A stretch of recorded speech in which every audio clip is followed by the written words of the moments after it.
में बदल दूं। बोलो हर हर बा, जय भोलेनाथ, जय शिव शंकर। चल रे कंवरिया शिव के धाम,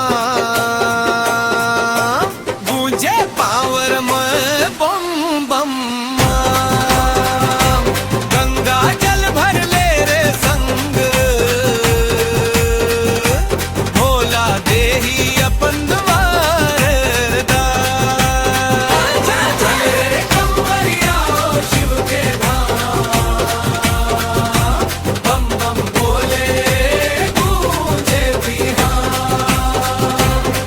नीलकंठ दानी त्रिपुरारी, भक्तन के राखेला जमारी। डमरू बाजे गगन मदन, नाचे गौरा संग गिरधारी। चंदा जैसे माथे चमके जतम गंगाधार, जग के पालनहार महादेव करते सबके उद्धार। चल रे कंवरिया शिव के धाम, भोला बाबा के ले लेना।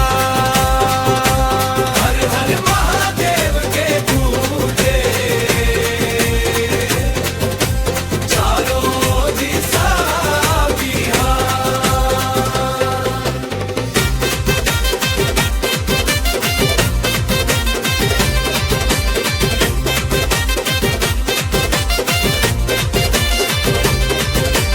कांवड़ कांधा में झूमत जाथन, भक्ति रस में डूबत जाथन। चली जाथन गिरी जभाम, मन में बसे शिव के नाम। भस्म रमाए अंग में भोला, नंदी संग बिराजे डोला। जय जय शंकर भोले बाबा, दूर कर दे संगी सब झोला। दिल्ली चौधर भोले बाबा, दूर कर दे संगी सब झोला। भोला कहे दयालु राजा, भक्तन के रखवार। तोर चरण में शीश नवाथन, दे दे मोला दर्श अपार।